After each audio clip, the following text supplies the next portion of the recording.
Hi, I'm Paul. I quite often speak to people about the fear of death, or what is it that we fear in death. And quite often when I speak to people, people say that what I fear in death is actually the death of the body. And usually after a little bit of talking, we come to the conclusion that it's not the death of the body that we fear the most. So I thought I would have a little talk about that on this video, see if we can really work out what it is that we actually fear in death as such. So I thought I can explain this in a way of saying, if we was to say that what I fear in death is the fear of the body, then let's just imagine that, let's just say that you pass.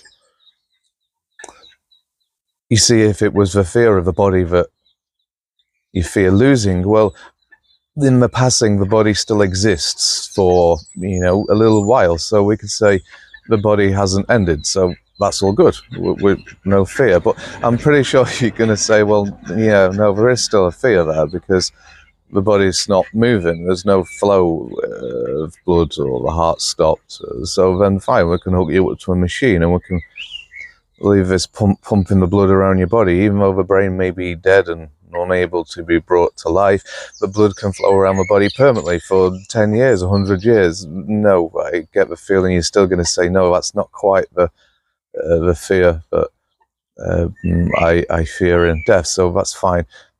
So perhaps we could say that maybe it's the mind that we fear in death. So let's just say the body drops, passes, and let's just say that the afterlife means that the mind continues. There's not even a glitch. The body drops, the body's unrecoverable, but the mind continues. Well, we could probably say, well, that's cool. That's what I want. I would love that to happen. In fact, if that was exactly how it happened, then bring it on. So we can safely say that the fear of death really is the mind. So we're not, obviously we're concerned somewhat with the body, I admit, but I think our main concern is the mind. So let's have a look at what we fear in the mind to, let's say, end. So what is the mind? Mind, we could say, would be memories. You see, if we didn't have any memories at all, then we could say there would be no mind, just a flesh of brain or whatever. So what we want to exist is memories. Now, I'm not even fully sure that that's quite the full depth of it, but we can say, okay, we fear the ending of memory. You see, there's this sense of me bringing out memories in my brain, and this gives me some sort of enjoyment. You see, I can see other objects, and this brings out past memories, or even, let's say, a me, and I enjoy them thoughts, I enjoy them memories, I enjoy them objects, and so on. And so, try and think of a memory. Just simple one. I don't know. Maybe you went shopping yesterday or something, and you bought something. You went out, you cooked something, you made a cup of tea. Any simple memory. Try to think of that memory. Just try to run over it. Can you notice that there is this sensation of a me looking at that memory? Is that sensation of me before the memory? Does it seem to be, let's say, in front of the memory and the memory is behind it? Or does the memory seem to be completely up front and the me behind it not so important? Does it just seem to be the memory alone, but not a sensation of me having the memory? I think in a lot of cases we might see this sensation of me having the memories, and let's say I then say, so what is it you fear the most losing? The memory, or the me who's having the memory? Let's say this sensation of me is just before the memory that I'm trying to recall, and this sense of me gives some sort of pleasure to looking at the memory. Let's say we get rid of this me entirely. This sensation of me looking at the memory, get rid of the me bit and just look at the memory of, I don't know, going shopping, picking the item up off the shelf, cooking something, making a cup of tea, whatever memory it is you've got. Try and look at the memory without the sensation of the me before it. I'm only guessing, but it might just be that just looking at the memory just doesn't seem to have such a pleasurable sensation. So then we could say that it may just be that it's not the memories that we fear the death of.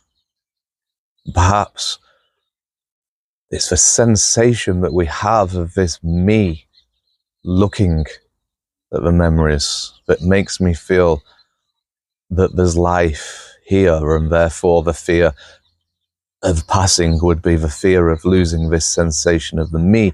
But then, what is this me sensation? Is it not just some other memory, some other thought that we use for every thought we have? To me, it seems that this sensation of a me looking at the memory seems, how can I put it? I've never really looked into this or described it before.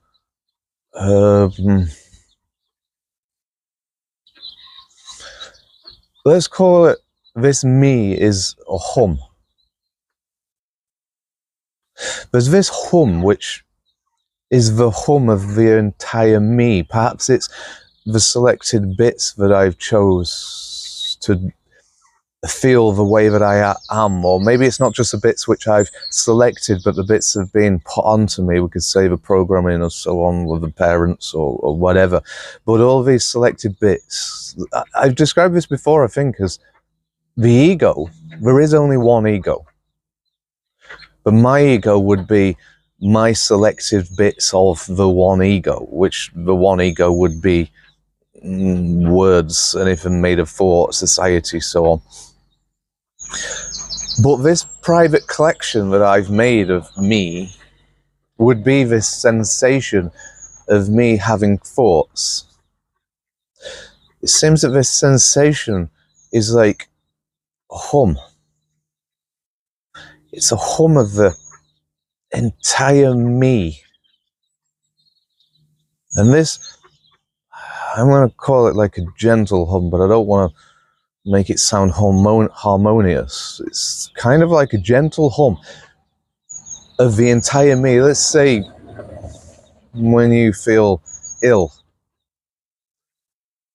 it seems as if it's, I don't know, the flu or something. It seems as if illness touches every single part of the me.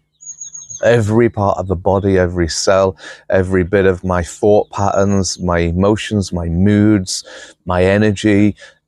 Let's say the flu or whatever it is you've got would be the hum of the entire me. Now it seems what this is what this private collection of I or me seems to feel like. It seems to be this hum that touches every part of the me, emotions, sensations, the whole lot. Once you see this hum, it's very easy to give it up. I would imagine this hum can be seen many different ways in people. Let's just say you've been brought up as being neglected, looked down upon, or so on. Then you have this sensation inside of you. Let's say it was depression or whatever. Well, we could say that, no, let's say anxiety. Let's say that the whole sensation of me is anxiety. And we could say that if I was ill with a flu, the whole sensation of me would be the flu. And then the flu disappears, and all of a sudden, I'm not that anymore. This hum of the flu is entirely gone, but I'm now back to the hum of my private collection of maybe sadness, anxiety, or whatever. And if I see that hum, I can just say, let go. I don't need this hum anymore. But anyway, I think that's drifting away from the original story. We could say that there's this hum, which is the private collection of you. It just seems to touch every part of you. I think the fear of death that we have is the fear of the ending of this hum. Because this hum is what makes every memory, every maybe sensation belong to the me, let's say. I don't really think I've got anywhere else to go on this video, so I'm going to end it there. So thank you for listening.